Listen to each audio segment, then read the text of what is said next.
Bonjour et bienvenue en direct du studio 147 pour un nouvel épisode d'Écoutons le futur, une émission du podcast Objectif Tech produite par Capgemini qui permet de mieux comprendre l'impact des technologies et de s'orienter dans un monde qui accélère et se transforme. Pendant plus d'un siècle, l'automobile a incarné la liberté, le progrès. Aujourd'hui, elle est indispensable à nos déplacements, omniprésente dans nos vies, mais symbolise aussi notre dépendance aux énergies fossiles. Si la voiture électrique est souvent présentée comme la solution, elle soulève aussi de nouvelles questions en termes de coûts, d'empreinte environnementale et de ressources critiques pour la production. Difficile alors d'imaginer une électrification totale du parc automobile, difficile aussi de faire évoluer nos habitudes. Alors quelles sont les solutions qui s'offrent à nous? Comment peut-on concevoir des véhicules électriques sobres, accessibles, pensés dès la conception pour minimiser leur impact environnemental? Avec nous aujourd'hui en plateau, 4 experts du sujet pour comprendre le paradoxe actuel de l'automobile et nous aider à décrypter ce qui se joue en ce moment. Bonjour à vous 4, Virginie Sauvé-Guachon, vous êtes directrice stratégie climat chez Renault Group. Bruno Bourdon, vous êtes directeur contenu et impact chez Moving On. Jacques Portalier, chef de projet industrie automobile au Shift Project. Et puis notre chroniqueuse maison, si j'ose dire, Emmanuelle Bischoff-Cluzel, vous êtes directrice du développement durable pour l'industrie automobile chez Capgemini. Bienvenue. Écoutons le futur, une émission présentée par Valère Coréard. On va rentrer dans le sujet tout de suite. Jacques Portalier, avec vous d'abord. Vous êtes chef de projet industrie automobile au Shift Project. Quel est l'impact global de la mobilité en France ? La mobilité, et en particulier la mobilité des personnes, c'est un secteur qui pèse très lourd dans les émissions de CO2 de la France. Et c'est vrai en particulier pour la mobilité automobile. En 2023, le secteur des transports représentait 34% des émissions nationales de CO2. Et c'est un pourcentage qui est en augmentation parce que les autres secteurs se décarbonent, donc leurs émissions baissent. Et donc la part du gâteau qui est représentée par la mobilité augmente. En valeur absolue, les émissions de CO2 de la mobilité ont légèrement baissé, mais ne baissent pas au rythme attendu. C'est une des particularités du secteur. Il stagne relativement depuis plusieurs dizaines d'années. Quand on regarde plus spécifiquement le secteur des transports, en fait, la voiture, c'est le poids lourd. Ça pèse 52% des émissions de CO2 de ce secteur, suivi par les poids lourds et les véhicules utilitaires légers. Et quand on regarde encore plus la mobilité des personnes, on voit que la voiture a un poids écrasant, puisque 80% des kilomètres parcourus par les individus sont réalisés avec des voitures. Et aujourd'hui, le parc automobile français est essentiellement thermique. Il n'y a que 3% de véhicules électriques dans le parc. On parle d'impact en termes de CO2, mais il faut aussi avoir en tête que la mobilité aujourd'hui, c'est essentiellement du pétrole. Ce qui veut dire que c'est aussi un enjeu de dépendance, de vulnérabilité, mais aussi de balance commerciale pour la France. Bruno Bourdon, vous êtes directeur contenu et impact chez Moving On. Alors, pourtant, on vit sous une injonction à se déplacer, à bouger. On parle d'hypermobilité. Vous dites qu'il y a urgence parce qu'il n'y aurait à ce jour pas de réponse satisfaisante en matière de mobilité. Est-ce qu'on peut continuer comme ça ? À l'évidence, c'est difficile de continuer comme ça. Alors, juste sur la notion d'injonction à la mobilité à laquelle vous faites référence, c'est vrai que on s'en rend pas compte, mais la mobilité, elle est vraiment structurante de nos sociétés. Elle est au cœur de nos sociétés. C'est ce qui nous permet au quotidien de répondre à des besoins essentiels, travailler, se soigner, apprendre, socialiser. Mais ce qui est important aussi, donc on est, vous l'avez dit, une société de la mobilité massive, mais ce qui est intéressant aussi à prendre en compte, et ça explique aussi peut-être en partie, c'est un des éléments de réponse à ce que vient de dire Jacques, c'est qu'en fait elle est très profondément ancrée dans nos mentalités, pas simplement dans nos modes de vie. Depuis des décennies, nos sociétés se sont structurées autour de la valeur de mobilité. Que ça soit dans le travail, être mobile, être adaptable, être flexible, que ça soit dans l'éducation, dans la vie personnelle, être capable de se réinventer, ne pas être figé dans ses convictions, dans sa condition. Je pense que ça explique pour beaucoup, même si on sent un certain reflux, une contre-tendance qui émerge à moins de mobilité, moins de vitesse, etc. Mais je pense que cette prégnance très très profonde de la mobilité dans nos modes de vie et nos modes de pensée, ça explique aussi l'inertie qu'il y a finalement à décarboner. Et alors, est-ce qu'on peut continuer comme ça ? Non, on peut pas continuer comme ça. Alors, je distingue traditionnellement 3 types de mobilité. Il y a la mobilité urbaine, celle, je pense qu'on a tous pratiqué pour venir dans ce studio, qui elle évolue beaucoup et évolue dans le bon sens, c'est-à-dire avec moins de CO2, moins de pollution.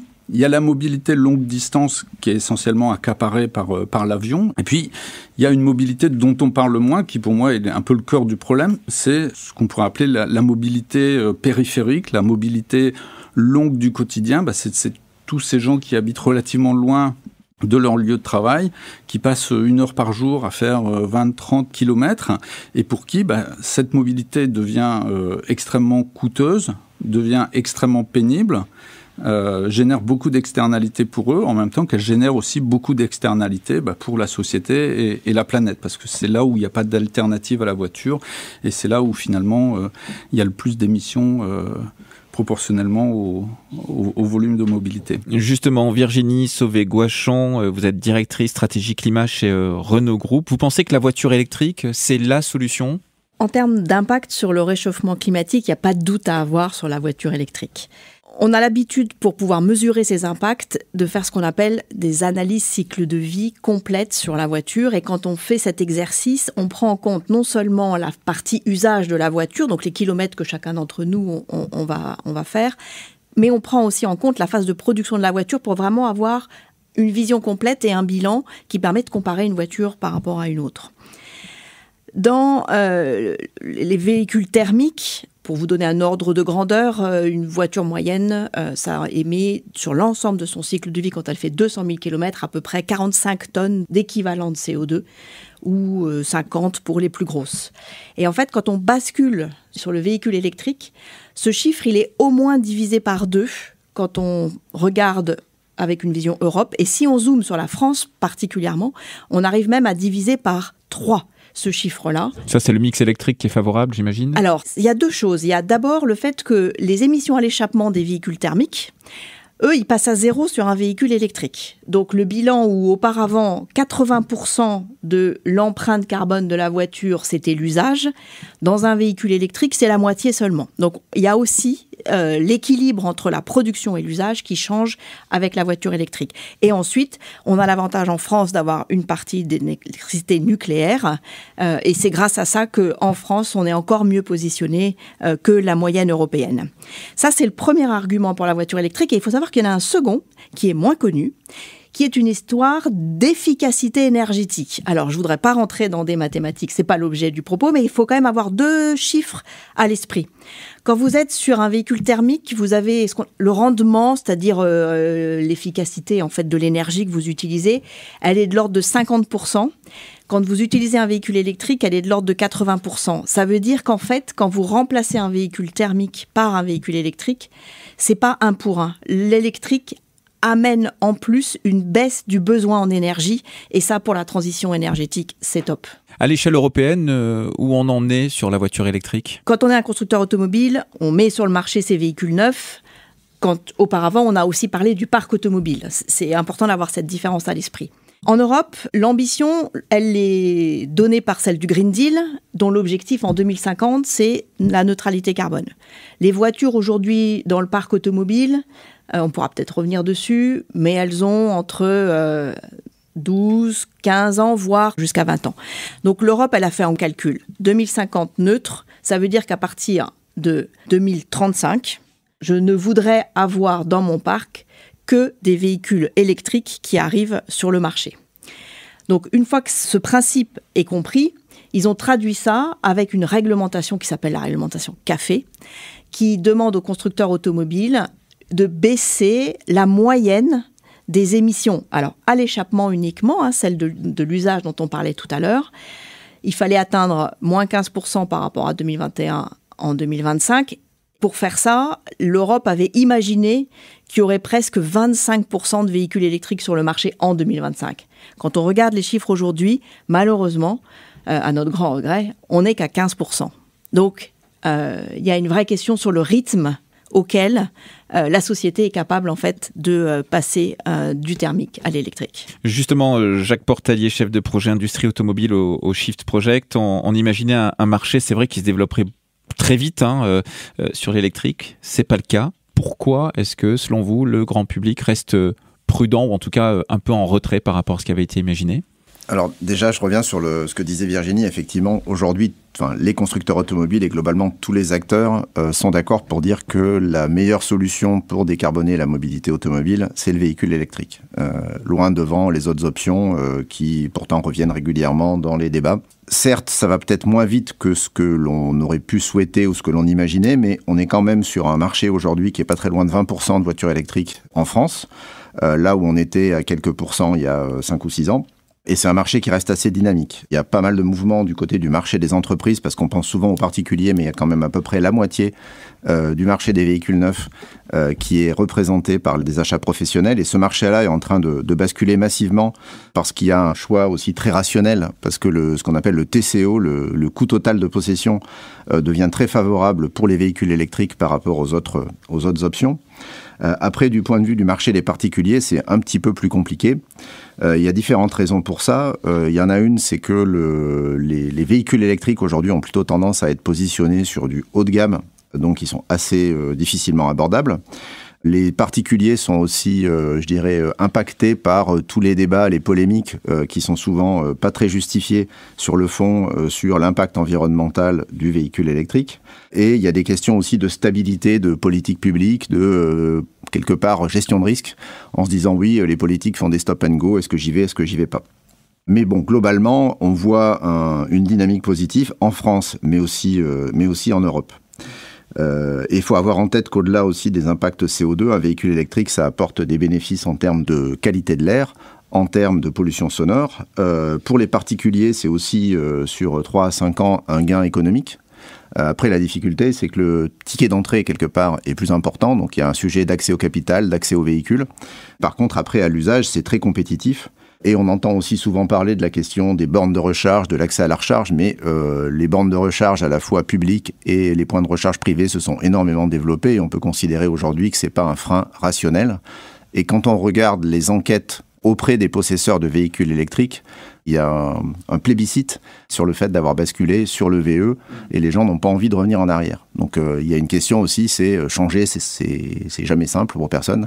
Donc quitter son petit confort de véhicule thermique, il y a une petite marche à franchir et l'important sans doute c'est aussi d'accompagner, de faire de la pédagogie, de préparer les gens au changement de mode de vie, alors qu'il faut relativiser, qui va avec la voiture électrique. Bruno Bourdon, vous êtes directeur contenu et impact chez Movinon. Tout à l'heure, vous avez expliqué, il y avait ces 3 situations d'une certaine façon. J'aimerais un peu poursuivre là-dessus. C'est-à-dire, dans les solutions, il y a la question des types de mobilité qui sont prises en compte. Et finalement, ce que j'ai cru comprendre dans votre propos, c'est que les solutions actuelles ne sont pas vraiment câblées, adaptées, ne matchent pas avec les besoins réels, c'est ça ? Oui, enfin, ça dépend là encore des périmètres, des types de mobilité qu'on prend en considération. Pour la mobilité urbaine, j'y reviens, il y a pléthore d'offres et de solutions. Trottinette, vélo, transport en commun, enfin. Donc là, il y a des solutions et chacun, d'une certaine manière, peut faire son marché pour... en fonction de la taille de la ville et du maillage. De ses contraintes, de ses choix, du temps dont on dispose, du budget, etc. Sur la mobilité longue distance, il n'y a pas beaucoup d'alternatives à l'avion. Donc là, faut faire avec. Et sur les mobilités longues du quotidien, le problème, et ça a déjà été dit, c'est finalement la position quasiment hégémonique de la voiture qui fait qu'il n'y a pas véritablement d'alternative et c'est extrêmement compliqué aujourd'hui pour les gens d'utiliser une autre solution. Et c'est d'autant plus compliqué, et c'est là où on est dans une sorte d'impasse, c'est que la voiture thermique est encore très largement dominante, Jacques le rappelait, elle coûte de plus en plus cher. Et la voiture électrique, elle est aussi beaucoup plus chère à l'achat. Donc pour les usagers, il y a une espèce de double impasse ici, qui est une impasse économique, alors que dans le même temps, les infrastructures, elles aussi, sont également de plus en plus saturées. Virginie Sauvé-Gouachon, directrice stratégie climat chez Renault Group. Alors, comment on sort de cette double impasse-là évoquée ? Qu'est-ce qu'il faudrait faire pour lever les freins à l'adoption, notamment donc de ce véhicule électrique qui semble être une solution intéressante? Alors, vous avez tous abordé le sujet du prix de la voiture électrique. Donc, il y a un vrai sujet sur comment faire en sorte de faire baisser le prix de la voiture électrique. Aujourd'hui, chez Renault, en tout cas, on a un plan, on voudrait réduire de 40% le prix du véhicule électrique. L'idée, c'est de pouvoir vraiment entrer en compétition avec des constructeurs qui viendraient par exemple de Chine et qui s'installeraient en Europe pour être capables de faire le même niveau que ce qu'ils sont capables de faire. Donc ça, c'est un challenge qui est devant nous. Mais en plus du sujet du prix qui... Je ne nie absolument pas la difficulté de cette première marche, comme vous l'avez dit, elle est plus ou moins grande. Il y a aussi des vraies questions à se poser sur ce qu'on a à l'esprit à propos de la voiture électrique. Dans les usages, quand quelqu'un monte dans sa voiture, il voudrait pouvoir faire 800 km parce que voiture thermique était égale à 800 km. Et donc, il y a des vraies questions à aller se poser. Et c'est étonnant. Moi, je vous invite à interpeller les gens autour de vous qui pourraient avoir une voiture électrique pour leur dire, mais finalement, qu'est-ce que tu penses de cet usage ? Parce que la majeure partie de nos trajets, c'est pas 800 km. En général, on en fait 20, 30, 40, 50, peut-être 80 pour les plus grands rouleurs. Moi, j'aime pas aller dans les stations-service. C'est pas très agréable, ça sent pas bon. Mais quel régal, la voiture électrique ! Vous allez faire vos courses sur le parking, vous pouvez charger, vous arrivez chez vous, si vous avez une borne, mais c'est même pas obligatoire, j'ai une voiture électrique, j'ai pas de borne chez moi. Et je me débrouille pour charger toute la journée, c'est transparent pour moi. Je me débrouille, c'est ça qui fait peur. Oui, mais c'est pour ça qu'on dit qu'il y a un changement de paradigme, parce que pour le coup, le je me débrouille, c'est regarder autour de vous où sont les bornes, et en fait, elles sont partout autour de vous. Vous allez chez le kiné, à côté, il y a une pharmacie, il y a une borne. Vous allez sur un parking de grand magasin, il y a une borne. Donc en fait, la société en général, elle a besoin de politiques publiques, parce qu'il faut accompagner tout ce développement-là, mais finalement, utiliser nos voitures, c'est aussi accepter de changer de paradigme, de se dire que quand on monte dans la voiture, il n'y a pas besoin d'écrire 800 km d'autonomie sur le tableau de bord pour se dire que la journée sera bonne. C'est l'heure de retrouver Emmanuelle Bischoff-Cluzel pour une chronique.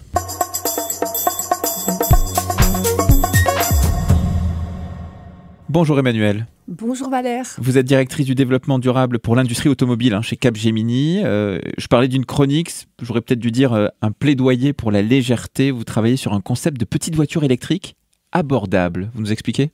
Légèreté, plaisir, liberté, Valère. En effet, ce projet porté par Movinon et son écosystème de partenaires dont Capgemini fait partie travaille sur la petite voiture électrique abordable financièrement et durable. Cette nouvelle catégorie, qu'on a appelée Popcar ou M0, est conçue dès le départ pour les trajets quotidiens, on vient de l'évoquer.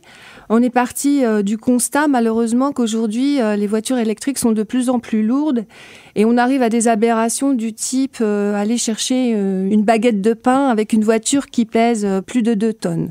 Donc notre concept, c'est vraiment la petite voiture électrique légère et conçue pour les trajets quotidiens. On l'imagine en 2 steps. Une première phase quasi dès maintenant, avec une masse inférieure à 850 kg et une empreinte carbone divisée par 2, voire 3. Deuxième step, ce serait une masse inférieure à 750 kg et une empreinte carbone divisée par 3 ou 4. Pour aller chercher ces 100 kg, on ira travailler aussi sur les réglementations sécurité pour la rendre aussi sécuritaire, mais adaptée à cette masse. On est donc dans une logique d'efficacité énergétique, on l'a évoqué tout à l'heure, de réindustrialisation de l'Europe également, et de mobilité inclusive, puisque on cherche un prix autour de 12 000 €, 10 000 € la voiture.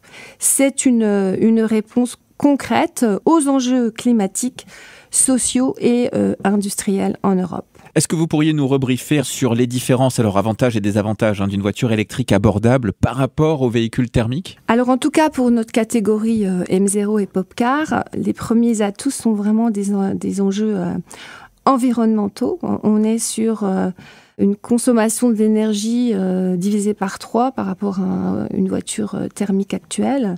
Je parlais aussi de l'empreinte carbone de cette voiture. En termes de décarbonation, elle est vraiment drastiquement intéressante par rapport aux voitures thermiques actuelles. Elle embarque avec elle aussi des principes d'économie circulaire. On la veut facilement réparable et d'une durée largement supérieure aux voitures actuelles. Elle est conçue dès le départ avec des outils d'éco-design pour justement atteindre ces seuils d'empreinte carbone qui sont drastiquement plus bas que les voitures actuelles. Ça veut dire réutiliser des matériaux recyclés. Ça veut dire aller chercher des innovations en termes d'éco-design. Ça, c'est pour les enjeux environnementaux. Elle est aussi attractive, on la veut légère, donc petite en dimension. Ça veut dire facile à garer, facile à conduire. On va retrouver l'aisance des box des années 60 dans lesquelles on ne peut plus garer nos voitures actuelles. Et puis enfin, d'un point de vue économique, le coût d'usage est beaucoup plus faible. Ça, c'est vraiment important de raisonner en coût d'usage. On l'a vu tout à l'heure avec Jacques.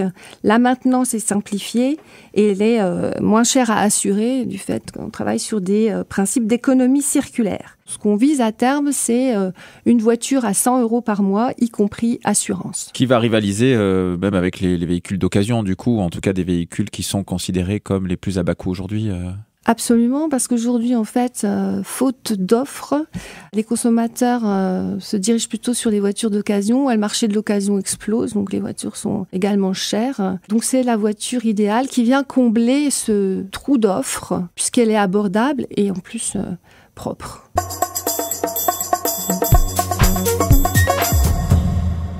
On vous retrouve dans un instant, Emmanuel. Merci beaucoup pour cet éclairage sur cette Popcar ou M0, c'est ça, si j'ai bien retenu le nom de code. Il y a le sujet du renouvellement du parc automobile, et alors que le volume de vente de véhicules neufs fond depuis 2019 et que l'âge moyen du parc auto continue de vieillir, un peu plus de 11 ans aujourd'hui. Jacques Portalier, vous êtes chef de projet industrie automobile au Shift Project. La stratégie nationale bas carbone vise une décarbonation complète du transport routier en 2050 et une baisse de 40% de ses émissions d'ici à 2030. Est-ce que c'est encore tenable ? Comme on aime le dire au Shift, la route est droite mais la pente est raide. Donc la trajectoire, elle est encore tenable. On n'est pas hyper loin de la trajectoire initiale en termes de mix dans le marché des véhicules neufs. C'était 25% de visée en 2025, on est autour de 20%.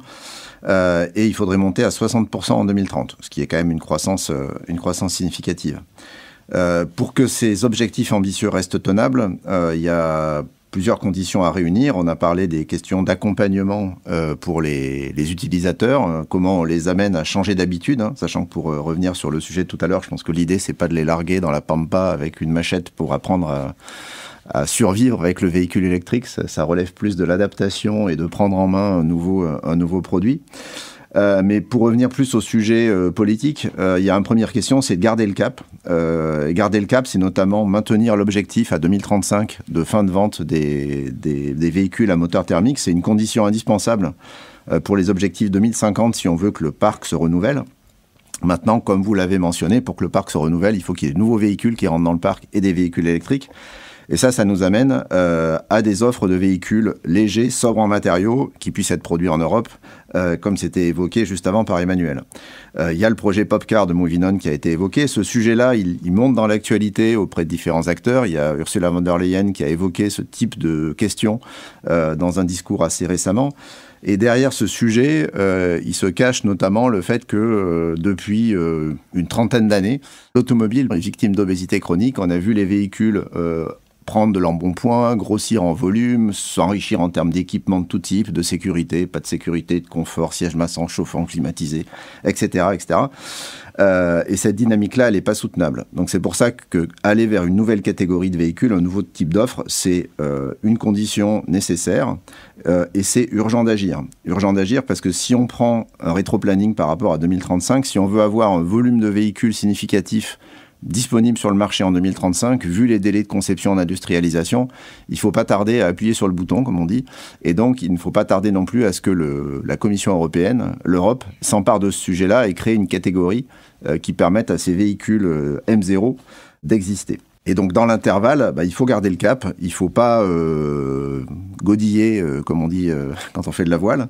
Parce qu'aujourd'hui, autour de nous, il y a des compétiteurs, notamment les Chinois qui sont déjà très bien positionnés. Et il y a aussi tout un tas d'acteurs industriels qui se sont positionnés, pas seulement les constructeurs automobiles, mais aussi les fabricants de bandes de recharge, tout l'écosystème qui s'est déjà structuré, qui a investi. Et pour eux, c'est important d'avoir un cap clair pour pouvoir continuer à investir et pouvoir soutenir le développement de ces véhicules-là et donc permettre le renouvellement du parc. Bruno Bourdon, directeur contenu et impact chez Moving On. Quelle solution est-ce que vous prenez pour tenir les objectifs fixés par la loi d'orientation des mobilités de 2019 ? Peut-être rappelons rapidement quels étaient ces grands objectifs. Il y a l'idée de sortir de la dépendance automobile, l'idée de favoriser l'essor des nouvelles mobilités, de réussir la transition écologique. Et puis il y avait des points sur les investissements dans les infrastructures, la gouvernance pour plus d'équité, d'efficacité, etc. Sur la transition écologique, ça a été dit déjà, mais nous, ce qu'on recommande, c'est effectivement d'opter pour des véhicules qui soient beaucoup plus adaptés aux besoins réels, beaucoup plus proportionnés. Et donc, changer d'une certaine manière de paradigme. Je rejoins ce que disait Virginie juste avant sur le fait qu'on n'a pas forcément besoin, avec un véhicule électrique, de 800 kilomètres d'autonomie, mais peut-être qu'on n'a pas besoin non plus d'avoir un véhicule 5 places quand on est une personne, 1 pour des trajets domicile-travail au quotidien. Peut-être qu'on n'a pas besoin non plus d'un véhicule qui fait 1500 kilos, voire 2 tonnes pour transporter une personne. Peut-être qu'on n'a pas besoin non plus d'un véhicule qui est capable de rouler à 150, 180 km/h quand on roule à 80 km/h ou 50 ou 30 en ville. Peut-être qu'on n'a pas besoin non plus de véhicules qui prennent 8 mètres carrés d'espace et qui mettent en péril les infrastructures urbaines. Je pense aux parkings qui ne sont pas dimensionnés et conçus pour supporter de telles masses. Première chose, c'est vraiment d'avoir des véhicules plus proportionnés aux besoins, plus légers, plus sobres aussi dans les usages. Et donc, on l'a dit, ça passe notamment par des véhicules type M0, mais aussi par des véhicules, on parle des vélis, des véhicules intermédiaires. Moi, ce qu'on voit aussi apparaître, c'est un continuum de solutions entre le vélo électrique et la voiture, une sorte d'hybridation des concepts et des formes qui permettront vraiment d'avoir des véhicules plus adaptés aux besoins. Virginie Sauvé-Gouachon, la réglementation, elle pose un cadre ambitieux quand même. Et 2030, c'est une première marche assez haute. Ça sera même la seconde. Alors effectivement, c'est une réglementation qui marche par palier. Il y avait un palier en 2025 et le suivant, il est en 2030. Et pour avoir des ordres de grandeur à l'esprit, alors les pourcentages que je vous donne, c'est sur l'Europe. C'est un peu différent quand on parle des chiffres France. Mais il faudrait passer à plus de 50% de ventes neuves en voitures électriques. Aujourd'hui, les constructeurs automobiles, nous, on questionne la capacité en fait du marché, parce que quand vous posez cette question de savoir si c'est un défi pour les constructeurs automobiles, en fait, les constructeurs automobiles, on est prêts. Les voitures électriques, elles sont là, on est capable de les mettre sur le marché.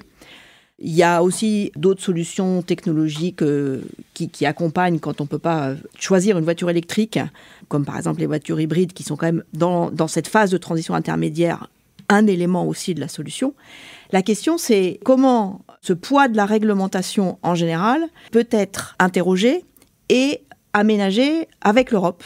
Et dans le cadre de cette idée de créer une catégorie nouvelle pour des voitures, l'idée c'est aussi de s'interroger, est-ce qu'on a besoin dans ces voitures qu'elles embarquent la surveillance des lignes tracées au sol, l'endormissement du chauffeur. La réglementation européenne, c'est cette fameuse réglementation café dont on entend beaucoup parler sur les émissions à échappement, mais en fait c'est un millefeuille de plein d'autres réglementations et donc nous on interpelle les pouvoirs publics pour dire pour que ce développement s'accélère et s'accompagne de la question de l'accessibilité à la mobilité pour tous, comment on fait aussi en termes de réglementation pour alléger les prévisions et les projets qui sont encore dans les cartons d'ici 2030. Il y a aussi un enjeu, celui des ressources, alors des enjeux de volatilité, des enjeux de raréfaction. Jacques Portalier pour le Shift Project, après la crise des semi-conducteurs entre 2021 et 2023, on parle désormais de pénurie ou de risque de pénurie pour le lithium et même le cuivre, hein. Ces questions de pénurie, de contraintes d'accès aux ressources, de volatilité des prix, etc.,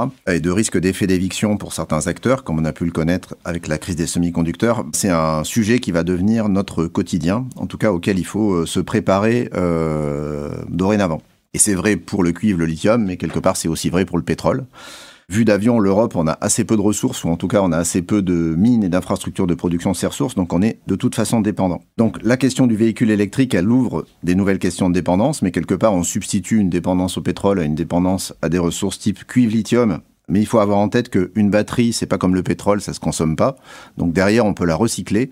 Donc dans un marché qui est relativement mature, avec un parc du coup automobile qui est stable, ça veut dire qu'on peut avoir besoin d'assez peu d'importations. Donc c'est plutôt au contraire un atout en termes de souveraineté.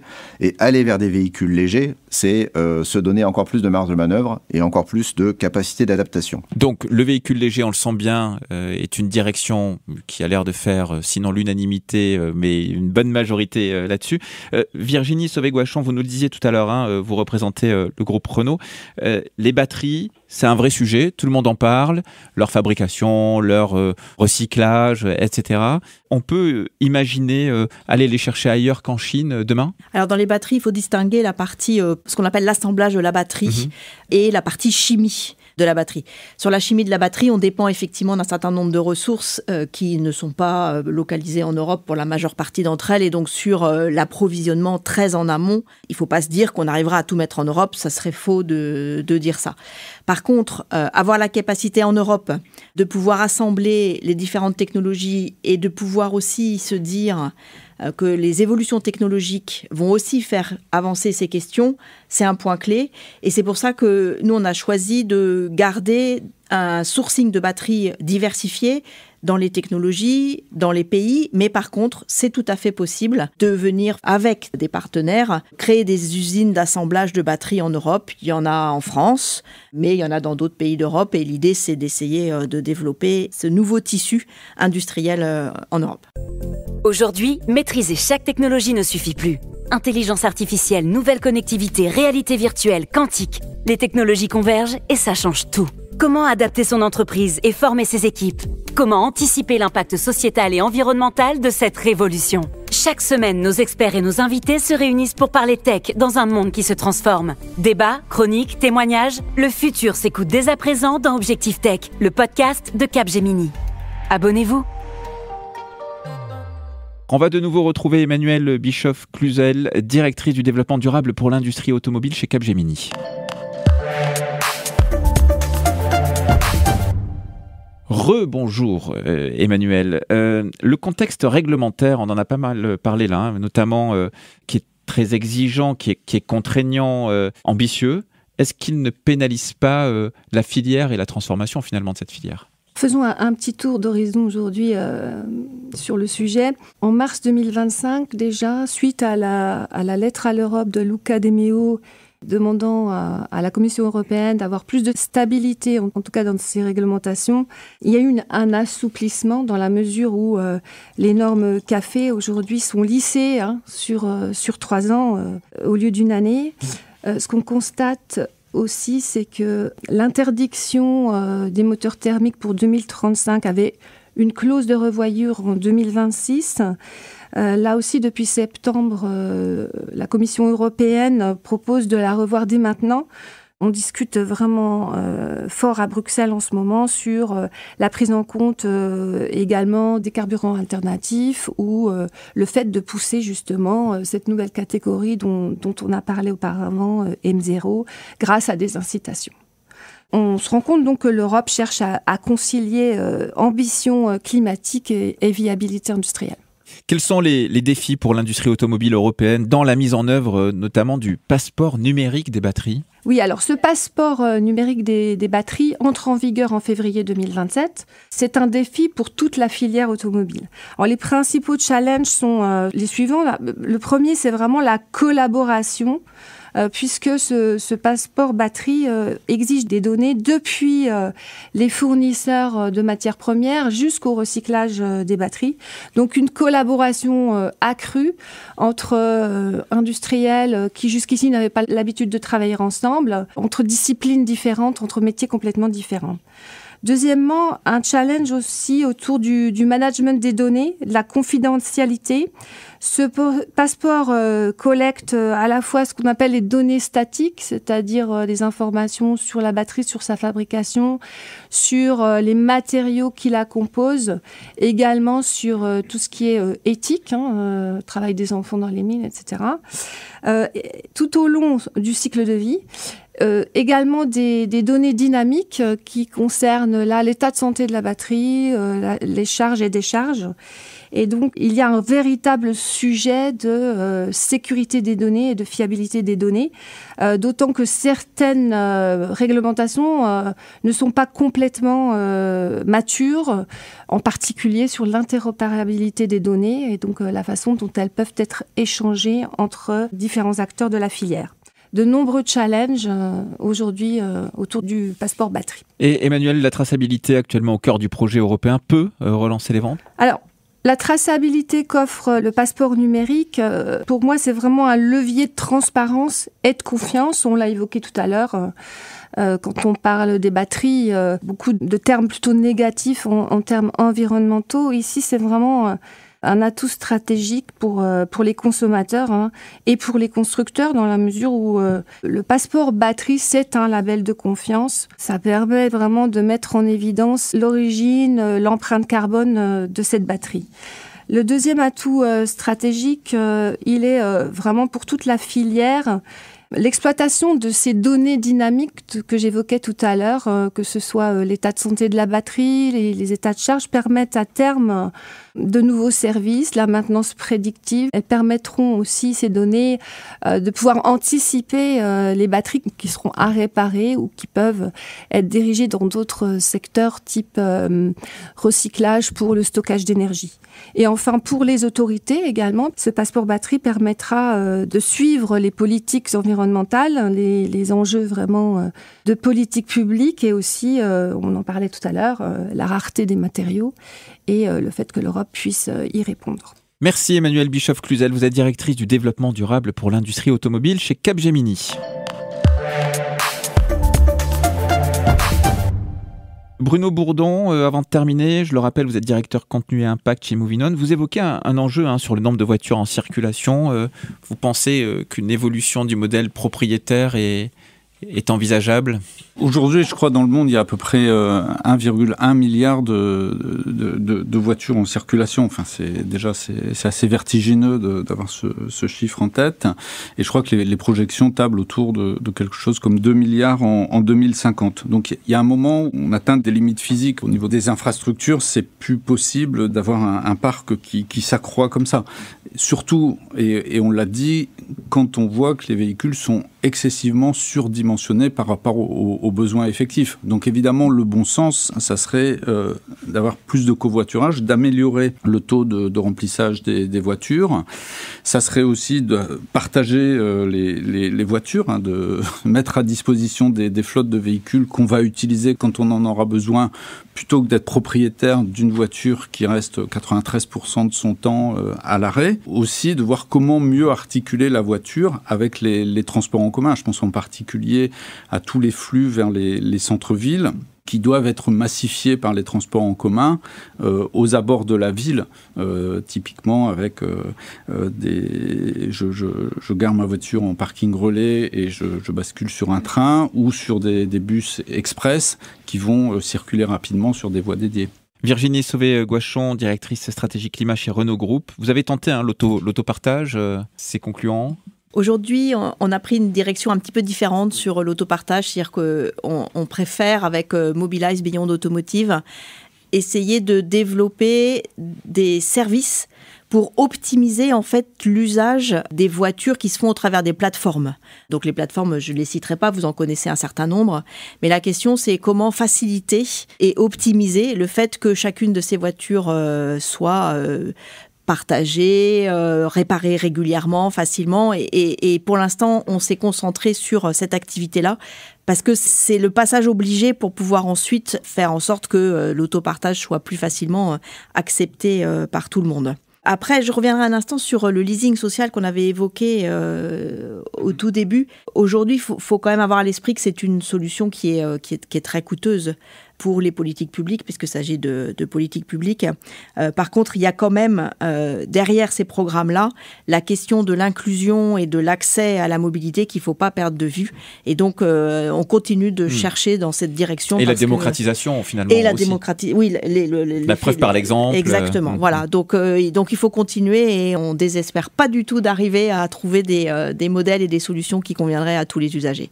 Alors, si je peux me permettre, sur le sujet de notre Popcar, on vise 100 € par mois, y compris assurance. Donc, on n'est pas loin du leasing social, mais sans incentives. Chez Capgemini, on a mis en place un outil de simulation business qui prend en compte tous les différents critères autour de cette petite voiture électrique légère. On arrive à aborder vraiment 100 € par mois, on les frise. Donc, on a très bon espoir d'y arriver à terme sans incitation, sans engager des dépenses au niveau des politiques publiques.